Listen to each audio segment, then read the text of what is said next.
his passion to fix, and even, it may be fixing again, but it is going to work for a time. No two ways about it. And to want to get it fixed, to have to get it fixed, to have to know how to have it fixed, that was Donald. Boating, whether it's on skis or whether it's fishing, boating was a passion. Build your own boat, that's pretty passionate.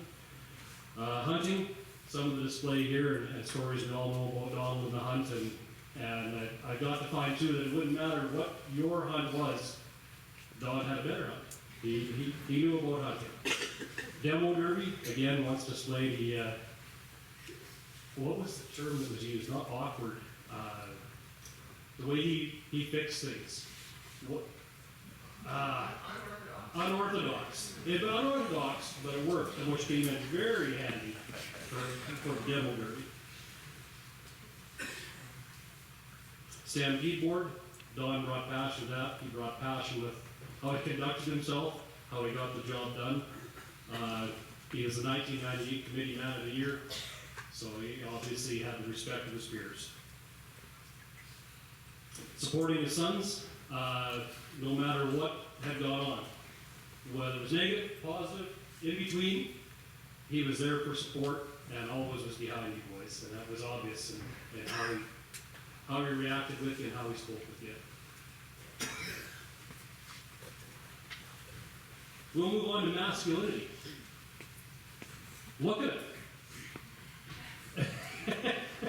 I think it spoke for itself. I did get to hear a story of a teacher that worked with Althea very early on. And she encouraged Althea to have Donald make sure he wore his tightest jeans to come to any of the functions. So he was respected by those peers as well.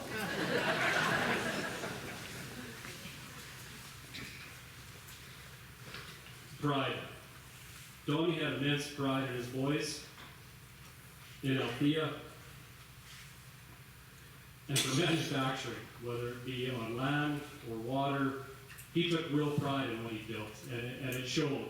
It showed in how he used it. It showed how he talked about it. It was evident, and he should be proud. He did things that, like Curtis said, he was the predecessor for the Gator. John Deere must have got the patent from him. Sarcasm. There was a guy that had some of the best sarcasm. I remember a fella in a boat, and he went on an awful tirade about how the boat was being used, and how it was being driven, and how his line was always on and on and on. So what does Don do? He looks back. You gotta quit holding back. Yeah. Anybody that would go on a tirade, Don would let them know, you gotta quit holding back. Always provided entertainment anyways. And the battered childhood. How many times did we hear stories of the battered childhood element? Whether they were too hungry, I was too hard on them. This went on, that went on. It was so far from the truth, but he laid it out there. Yeah, he was. I should have recorded some of it for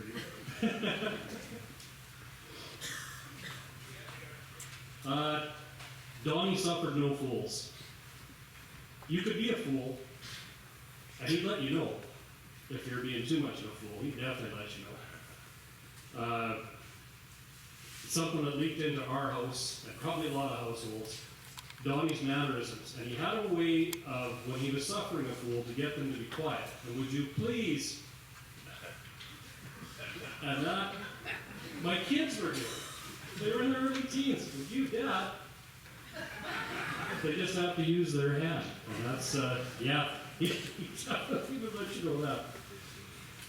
Competitive spirit. Donnie was competitive almost to a fault at times. Man, with his brother especially. It's not a competition, but it is. He'd tell everybody. Gardening, another big competition. He certainly, he liked to grow things, liked to eat things, liked to cook things, and he also liked to grow it better than you. Cook it better than you, and then tell you how much better it is than yours. Donnie's humor. Situations could be dire for some, not for Donnie. He'd just look after it. He'd just simply look after it, and then after it was over with, he'd make light of it. And so I think for that, a lot of us gain strength from that. I know I did. You know, you'd have a situation and Donnie would explain it how it really should be, and yeah, well, 98% of the time he was bang on. Compassion. Donnie Lewis would try and lead you to believe otherwise. He's gruff, tough, take no crap. But underneath that all, he was all so good to everybody around him. It was always there. And it didn't matter what your issue was, whether it be physical, mental, physically broken vehicles, whatever. If you went to Don, you could expect to be looked after because he would. He was that good. Lastly, toughness. Largely self-inflicted. There was stuff that would happen to Donnie that, well, it's like he would put, an average man would have died. That was all. He was exactly that way. Yeah, calf hanging out. Well, an average man would have died. Yeah, tough. And I think anybody that worked with him or was around him could see how tough he could be. He definitely exemplified it. This time, we got some tributes. I'd like to have Bruce Erickson come up if he could.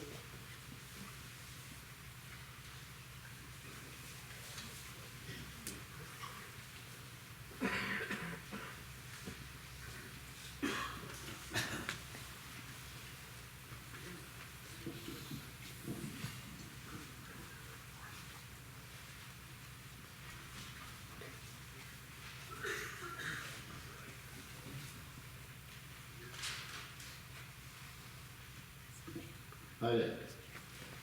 Most of you know who I am. I had the pleasure of getting to know Donnie in about late June of 1972. We were working at the John Deere dealership, which, if you can remember, used to be down on Main Street. It's now the Longhorn Saloon. If you can imagine, we had 3 guys working in the back of that building as mechanics: Dave Shim, John Tosser, and myself.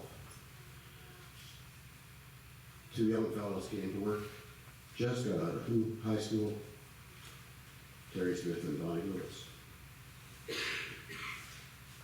Donnie apprenticed under me, and he was a great, great young man.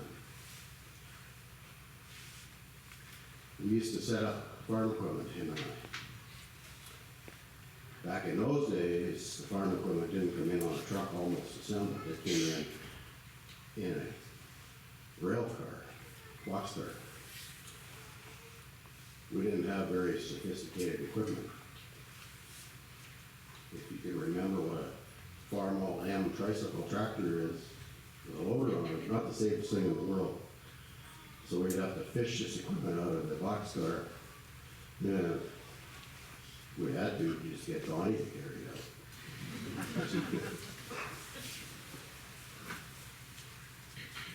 And I think it's been alluded to his technical abilities, mechanical abilities.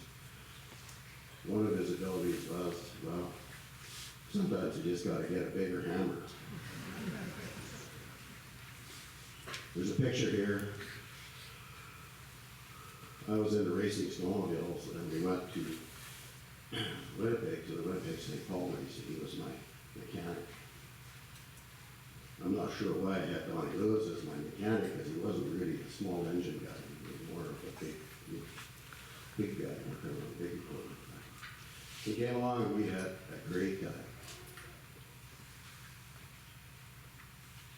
Then I left the dealership in 1975, and Donnie continued on until about, I think, 83. He became the service manager there, and then a few years after that, he started his own business, and was very successful at that. My remembrance of Donnie was he was always a great guy, always a smile. And if you needed a hand, just get Donnie because he could lift it up. Tough guy. It's great to know him.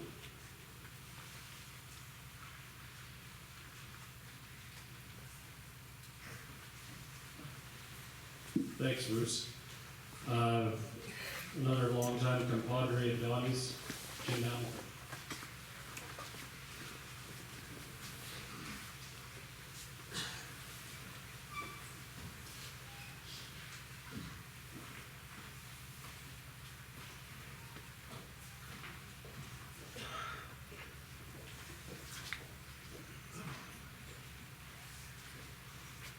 It's a great honor to be asked to say a few words about Donnie's and my friendship. I met Donnie when I was 14 years old. I was singing in the church choir with Althea, his future wife, that his future wife fled. I was in grade 9, Donnie was 17 and in grade 12. He took me under his wing, and he was my mentor. Those days I called him Mr. Lewis. And until the end, he used to tell me that he liked being called that. And if there were people around, he'd say, Jim, start calling me Mr. Lewis again. It sounds better. It never happened, but he always thought it should. By the time I graduated from high school, I met her to become a great friend. He and Althea taught me to water ski. Donnie helped me pick up the first boat I bought. What he didn't tell me is boat stands for bring out another 1,000. But with him there to repair it, I never regretted the purchase. I'm now hooked on boating and he's not here to help me. When Donnie took over running the beer gardens, he recruited me to help him with the deposits. Donnie knew his limitations, and he knew that he was not a banker or a bookkeeper. I think those are the only things he wasn't good at, but he got me to doing that, and I'm still doing it this many years later. Donnie could do wonders with cars. I do not believe the Clyde Lions Demolition Derby would have happened without Donnie. He built cars for himself and all 3 of his sons to drive. In fact, Todd was driving in the Derby before he was old enough to have a driver's license. To Donnie, rules were a guideline. He saw no reason that to drive a car and smash it up, you need a driver's license. Be damned what the rules say. There was one time, though, I thought Donnie was going to have to follow the rules. 8 of us had a boys' trip to an Eskimo football game in his famous bus. After the game, we decided to go to a nightclub. This was just when Edmonton went to no smoking inside. Donnie was smoking in the line to get in. When they told him there was no smoking inside, Donnie says, go inside, guys, I'll wait in the bus. We were inside about 20 minutes and started to feel bad about leaving Donnie in the bus. So we left the club. Donnie was nowhere to be found. For the next 30 minutes, we walked the block, went to the convenience store, the Subway restaurant. We even phoned the police to see if they had picked him up. As my son was the only sober one, he was elected to call Althea and ask if she knew where he might be. We were scared. But just before Tom called up Donnie, he came back to the bus. He says, guys, you're allowed to smoke in there. What? What's going on, Donnie? Well, he went back to the bus, and some customers that lived to the north of him pulled up. They said, Donnie, come to the office with us. So he went up to the office. They said, stand outside the door and make sure nobody comes in. Donnie stood there. He was getting free drinks, and he was allowed to smoke. But he had to make sure nobody came upstairs. He got back in the bus and said, Donnie, what do you think was going on in there? Well, I don't know, Jim. Now, the side of his mouth, and I said, Donnie, there's probably a business transaction that isn't real legal going on. Donnie had no idea. He was oblivious to it, but he just did what they asked him to. Donnie knew everybody in the county. When I bought my convertible, I took it to him to test drive. We left Althea's in his house at 10 a.m. For the next 13 hours, we drove and visited probably 20 different farmers because he wanted to show off the car he was driving. Every place we stopped, Donnie was invited in for coffee or some other beverage. Everyone was his friend and wanted to see him.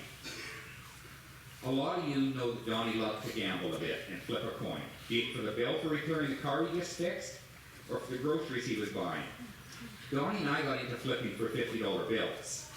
The law of averages says no one should ever get too far ahead. Well, I got in a winning streak, and after I was up 6 wins, I started stapling those $50 bills on the wall. The next 5 times I still won, so I had 11 of his $50 bills on the wall. people would come in the office and ask for this, what was up with the money. I'd say, well, go ask Donnie. Didn't really like that answer, but, well, what goes around comes around. And he started winning back. And he would come up to my office and take one off the wall every time he won. Well, one day in the store, he took the last one down, and it was absolutely full of customers. So he went to the cashier, got in the PA, and said, "Attention, customers, ask Jim why his wallpaper is all falling off his wall."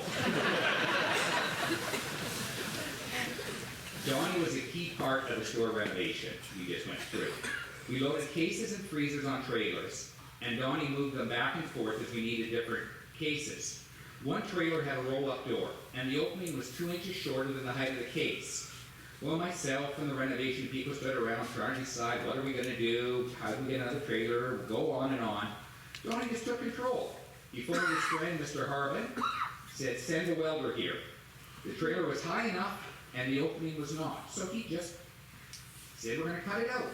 So he came back, and I came back, and the trailer was cut. I said, "Donnie, I borrowed that trailer." Well, he said, "We'll just weld it in when we're done using it." So he just made things happen. Like he said, he had a way.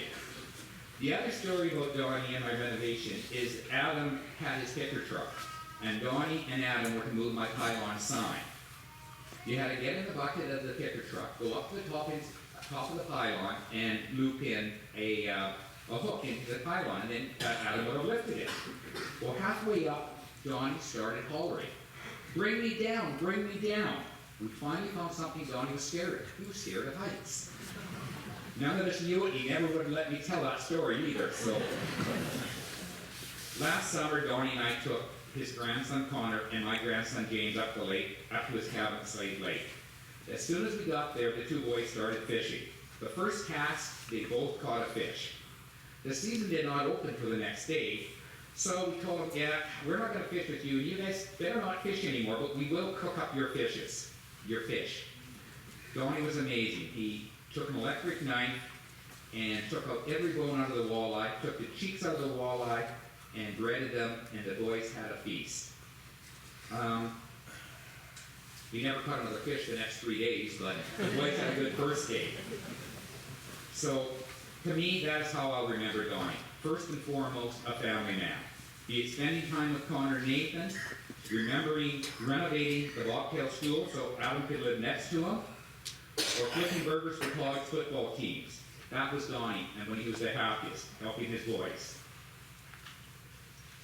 I'm very lucky to have had a friend like Donnie. For 51 years, I consider him one, if not my best friend. I wish everyone here to have his greatest friend for as long as I have Donnie. Rest in peace, Donnie. No, I'll miss you.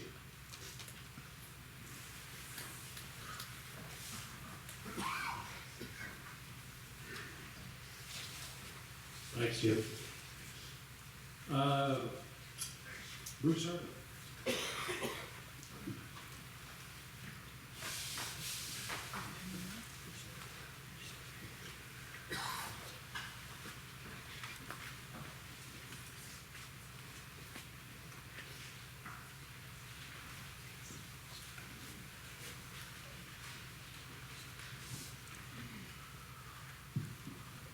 This is first thing that always happens, you touch this microphone and your voice sounds funny, so you tend to vapor lock. So I thought I'd just maybe share all that with you so I could get rolling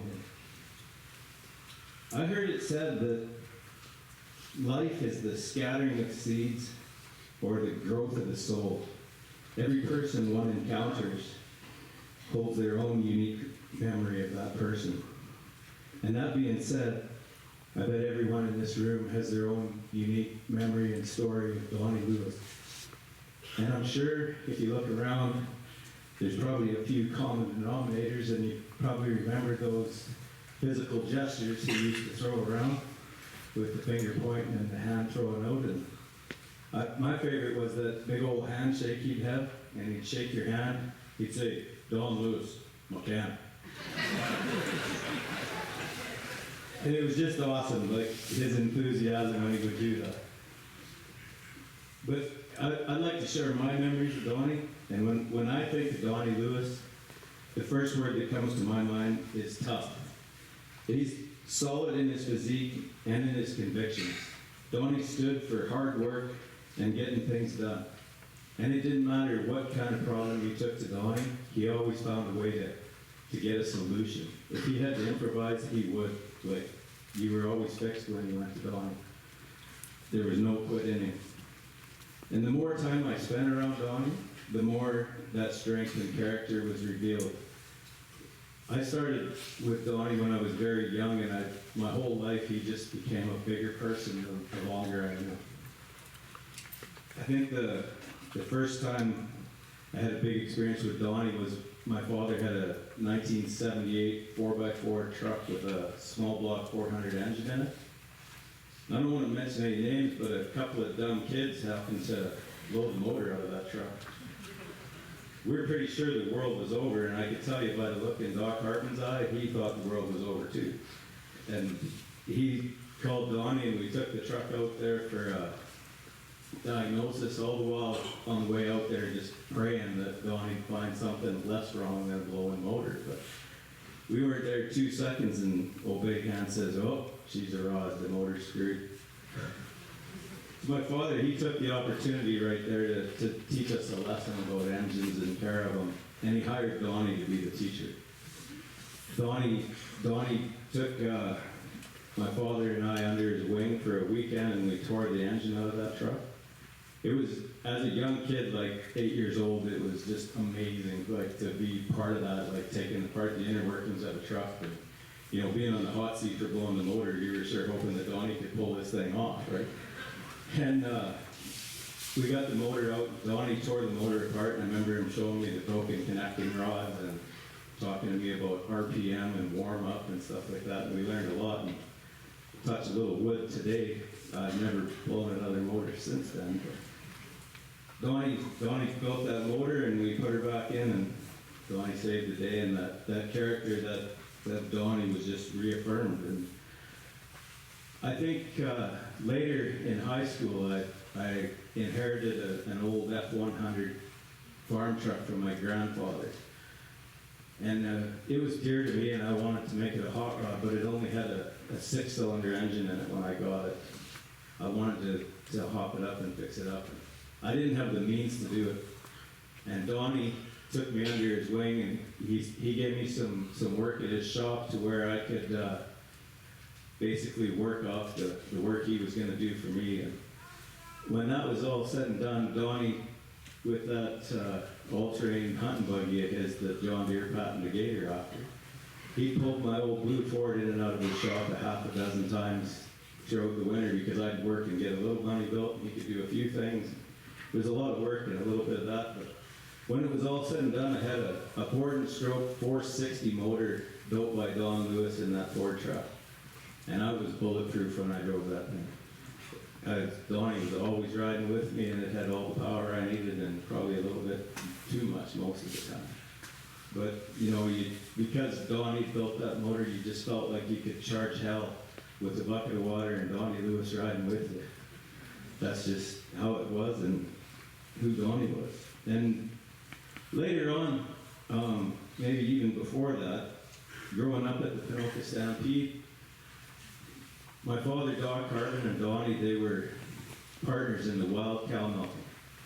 And they weren't just partners, they were champs. And I don't know how many years they won that event, but it was almost culture at the Pinoka Stampede. You'd go to the grand entry, and then you'd be on the fence, you and your buddies, to watch Donnie and Doc in the cow milking. And there's a photo right down here of Donnie mugging those cows.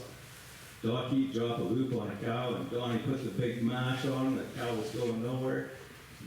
Doc could milk and run to the judges. It was just like tradition. They'd always be in the top 3, like every time they entered. And usually at the end of the rodeo, they'd be the champions. At the end of the cow milking, that was back when the back gate had the old beer shack there where Ben Seaman worked. The cow milking would be over, and they'd meet at the back gate beer shack for a celebratory sarsaparilla. And we'd always take that in with them, and it was always fun to celebrate with them. And again, you know, the strength of Donnie's character showed through. And that was even when we were setting up the old arena beer garden. That Donnie's character, like in those days, you'd get Donnie, whoever had to get community service hours, and a few other guys from the committee.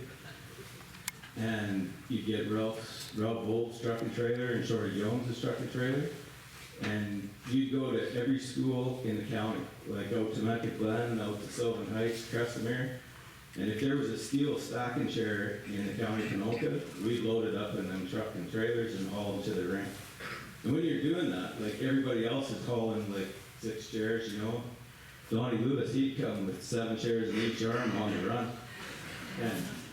And then back to the rink where we built the tables out of sawhorses and sheets of plywood for the beer garden dance. And it was a monumental project. It's like every year you'd have to go around the county and gather up these chairs and set up the tables. As hard work as it was, you were doing your best to try to keep up to Donnie Lewis the whole day. And somehow trying to keep up to Donnie Lewis was just fun. Like, he could turn a hard job into just fun.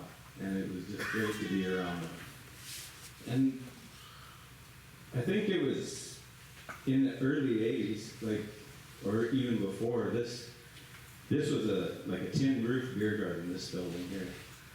And as lots of people will tell you that have been involved in the management of it, in those early years, there was, Matt Johns would back up a reefer trailer. And they just sell beer until beer was gone out of the trailer, and they put the money in the bag and headed to the bank. Nobody really thought about how many beer they needed to order or how much money they had to make or any of that balancing and stuff like that. I wasn't there, it was before my time, but there was one year when they were adding up the money that they took to the bank in the brown paper bag, and that was the year Ivan Lewis was president, and it seemed like, I guess, some of the servers or everybody had a part in it, but they'd been a little bit too loose with the beer and gave away a few too many profits. And they said at the board meeting, old Ivan slammed his fist on the table and said, "I know where the beer went." And from that moment forth, Donnie Lewis was appointed the director in charge of the beer garden. And with the help of Jim Hamilton and Mike Stretch, Keith Gajenner, they managed this thing, and they got it figured out to where how many beer they would need for each day, and they made deposits, they knew how many drinks, like they got it ticking. And that management and all that work that was done, that's why this building is here today. It was because of that management that gave the Stampede the financial opportunity to do these things. And you know, all that being said, and bragging on Donnie about that, like in the middle of all that, he would put on that orange vest and be the bouncer at the dance. And very little trouble when Donnie had the orange vest on. And that was just who Donnie was, you know. He was managing it, but he was still the guy on the floor, bouncing him out the door. It didn't stop there. Like Donnie and Althea, they also brought music to Pinoka Stampede. With the creation of the talent show, they grew that talent show from humble beginnings to main stage stuff in front of the stands. And there was a lot of guys who got their start there. Like Keith had sent me the list, and like Brett Thistle, Shane Yellowbird, Gordon Bamford, Hey Romeo, Bobby Wills, just to name a few. It was that talent show that gave those up-and-coming stars the opportunity to play in front of a big crowd. And the more you think about that, it's also gave Pinoka Stampede an opportunity to see what music can do for the rodeo. And today we have 3 concerts during the Stampede in the evening, right? And I don't know if any of that would ever got going without Donnie and Althea's influence. Like they pioneered that start. I'm proud of them for what they've done. I got just one little Donnie Lewis story to tell you. It's maybe my funny one of the bunch, but I'm going to call this one the Joe Dodds ticket booth fiasco. Joe was was looking to get an extra ticket booth in the beer garden. And he'd approached the board of directors, and they'd had a few meetings about it. Joe wanted this, he was gonna sell more tickets, and it made sense. The board of directors gave him their blessing and said, go ahead, Joe, get her done. So Joe got her done. He got a hell of a ticket booth built, got it in the beer gardens, hardwired it to the wall, like into the power grid. They ran a full line for the Visa machine, had it all set up like this thing was ready to sell tickets like nobody's business. Only one problem was is Donnie Lewis didn't really care for where it was located. So he just grabbed it and tore it from the wall, wires and all. And he threw it out in front of the main grandstand. And there was a few guys kind of, holy shit, what's going on here? So they thought maybe they should go have a beer and do some talking with Donnie about what's going on. I think Doc Hartman was president at that time. And they started having a few drinks, and they were trying to work out a compromise. And I think when it was all said and done, the compromise they worked out was that they was going to have to wrestle. And I guess it was one hell of a fight, and it lasted quite a while. Like, there was people worried about Doc, and when it all was over, Doc had survived, and there was guys that said, geez, Doc, we thought he was going to kill you. You actually did pretty good against that big bugger. Doc said, well, it's pretty easy if you stop and think about it. Old Donnie, he was just fighting for fun. But I was fighting for my life. And if you look out in front of that main grandstand, that ticket booth is still there. And even Joe Dodds will tell you that's where it should be. And I probably can't tell you all the good things about Donnie, but I'm very, very proud to have known him. I'm very grateful to have called him a mentor. And I'm sure you're going to miss him.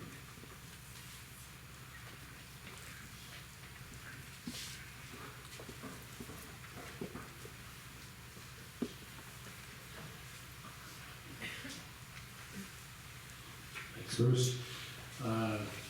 Mr. Don Cameron, would you be in the crowd?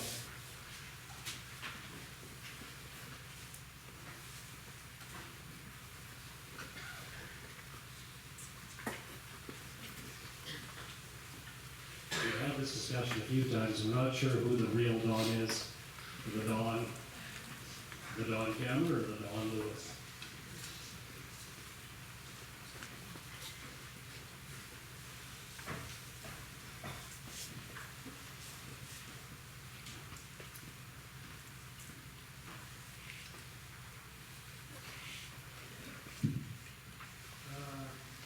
Donnie was a man of many directions.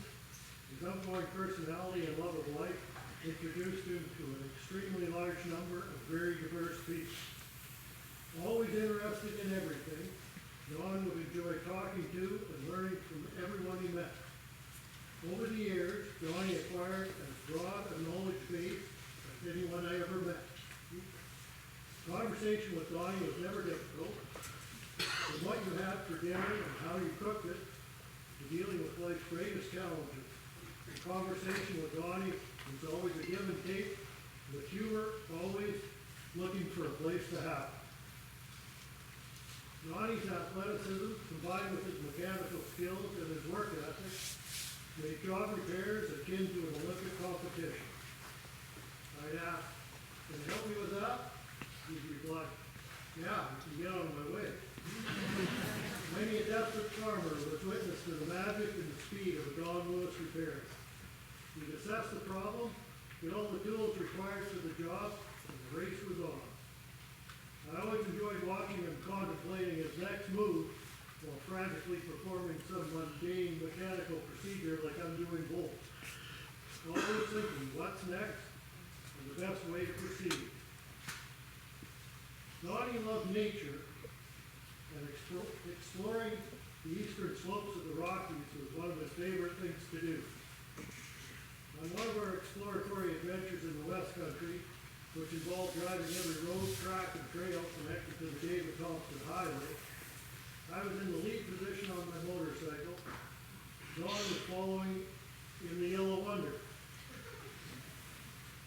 I just crossed the creek while Donnie watched. He started to cross, got halfway over, when a cloud of smoke erupted from the Yellow Wonder. Frantic action followed from Don, and then a sudden end to the smoke. He looked at me and said, "You gotta hate it when your electrical system shorts out in the middle of a creek." His quick thinking allowed him to grab a pair of side cutters and cut a battery cable before things got too hot. After a little inspection, out came the electrical tape, and in a matter of minutes, we were off again. Just another day with Donald Lewis. Speaking of the Yellow Wonder, for those not fortunate enough to know of what I speak, before the small four-wheeled ATVs came along, John designed and built his own. A Honda Civic motor, transmission, and drive axle mounted in a frame, so the drive axles to power differentials connected to shortened axles from a half-ton truck. He even changed the differential gear ratio so he could put bigger tires on the back than on the front. Winches were mounted front and back, and he had a vehicle which not only turned a lot of heads, but proved itself time and again in the bush. Donnie once bragged to me that when he built the Yellow Wonder, he said, "I never measured anything." His problem-solving and innovation wasn't limited to mechanical issues. Donnie and Althea were both very good water skiers. Donnie could barefoot as well as slalom ski. I was fortunate to spend many a summer afternoon skiing with the Lewises. If you were ever lucky enough to ride in a ski boat when Donnie was performing, you may have witnessed one of his incredible recoveries. If his ski slipped to the point where his hip hit the water, rather than release the rope, he would roll onto his back with the ski raised in the air, and somehow pull himself into a position to get back up. Any new boat driver was warned, do not cut the boat's engine unless you see me let go of the rope. In his profession as a diesel mechanic, Donnie saw several engine failures caused by antifreeze getting into the oil in the crankcase. Using the difference in the electrical conductivity of the oil and the antifreeze, as well as their difference in density, Donnie devised, designed, built, and successfully field tested a simple system which would alert the operator to oil contamination before starting the engine. Life got in the way, as it does, and Donnie was unable to pursue the final steps to take his invention to market. I'm going to stop now. I know everyone has a story or 10, and I hope you hear a lot of them this afternoon. The man could not have asked for a better friend than Donald Lewis. May he rest in peace.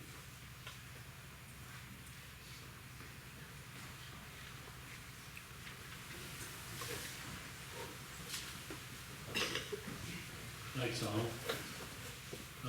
Todd and Adam would like to come up and give their version.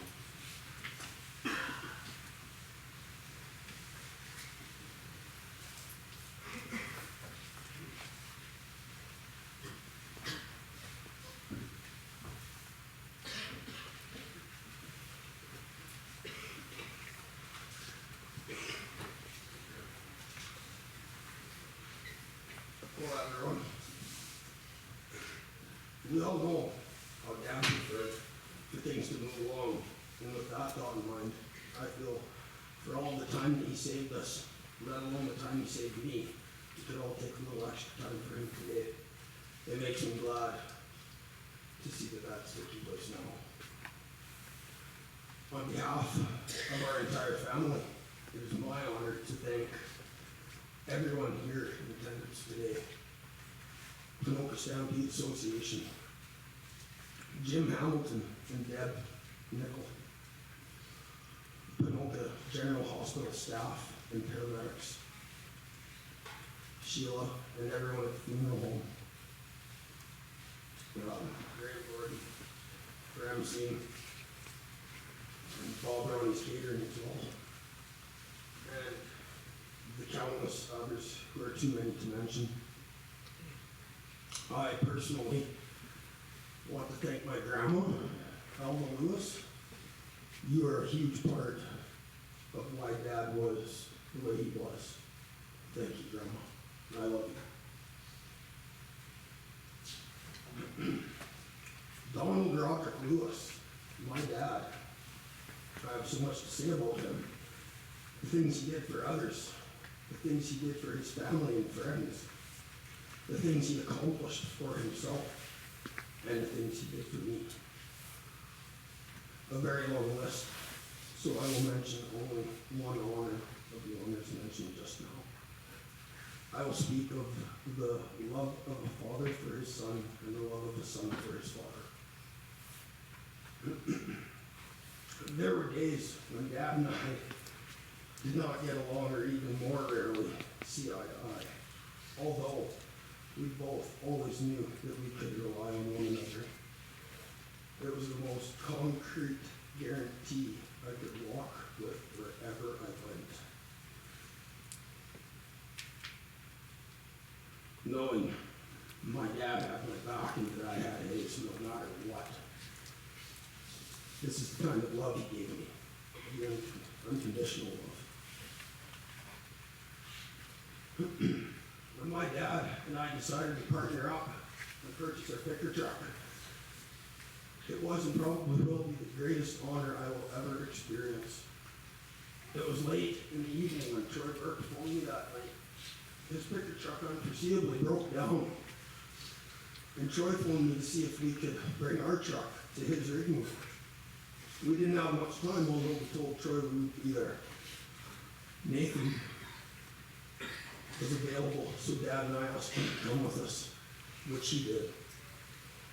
I didn't realize until after the rig move was done, in which to the extent of how fulfilling that was for me, that my brother and I got to move a rig with our dad together, and that Dad was able to experience that for himself. I will never forget when my dad answered to Troy when Troy asked him, "So Donnie, what did you think of that?" Dad let go of the broom handle he was using to sweep the trailer deck and said, "We just moved to a small town." For me, that was when it really sank in that how grateful I was for being with my dad. On a lighter note, I wish to share a coffee time story. One particular afternoon, Dad was still in town getting parts, so we all took our seats. And someone asked the table where Donnie was. My Uncle Ronnie immediately answered, "He's in town getting his third nut removed." I quickly replied, "So does that mean you were only born with one Ronnie?" I stated, I always had my dad's back, even at coffee, and especially when in his absence. My first day of grade 1, my dad dropped me off at school. He told me 3 things. He said, "You know the difference between right and wrong, so do it. Always stick up for yourself and others. And most importantly, never let anyone say anything bad about your mother." I can say that there were times when I failed him in some of those 3 things just mentioned, but his advice never left me, and it never will. I love you, Dad, and I will miss you. Thank you all for your time.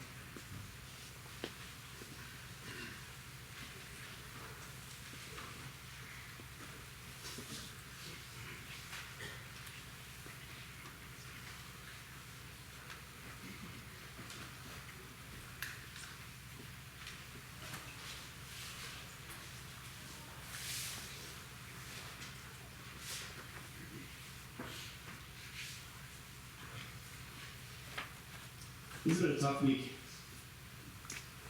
The unexpected and sudden passing of a loved one is dizzying, overwhelming, and confusing. Words can't make up for the loss of Dad, but knowing that we have all of you and our community behind us. It's a huge comfort. Your kind words, support, and love have made this difficult process easier. I can't thank you enough. Throughout the days leading up to today, I was flooded with memories of Dad. Sorting through his belongings, looking at old pictures, receiving messages from folks. One thing's for certain, Dad was a memorable character. He made a lasting impression on everyone he interacted with, even if it was only for 5 minutes. I'm eager to hear the stories shared after I'm finished up here, and to read the stories jotted down there, books on the side there. Here's a couple of my favorite stories of Dad. In 2017, the football team that I played for, the Central Alberta Buccaneers, we were traveling to Grand Prairie for our first game of the season. There are a lot of logistics you have to plan for with football. Is the bus booked? Do we have hotels? Did we bring the ball bag? Where's the athletic therapist? The list goes on and on. And it wasn't until we stopped about halfway to Grand Prairie that we thought to triple check all of our gear and supplies. So each player's bag was there, good. The ball bag and toolkit, awesome, great. Jerseys, yep, got those. Water jugs, yep. Pants, nowhere to be found. We forgot them in Macomb. Since we'd stopped in Whitecourt, we'd passed the point of no return. There was no way we were going to turn around, grab the pants, and get back to Grand Prairie in time for kickoff. For lack of a better word, we were screwed. Some of the team's executive members were brainstorming how to respond to this ordeal. Maybe Grand Prairie would lend us pants. Maybe we could buy new pants. Maybe we could play in practice shorts. None of those ideas panned out. So I did what I always did when I was in a jam. I called Dad. After laughing at our predicament, he instantly said, "I'll get you those pants." Yeah, he had Adam sprint to and from the Bucks storage locker in Macomb to grab the pants. From there, Dad threw the pants in his truck and began his journey to Grand Prairie. So, a drive from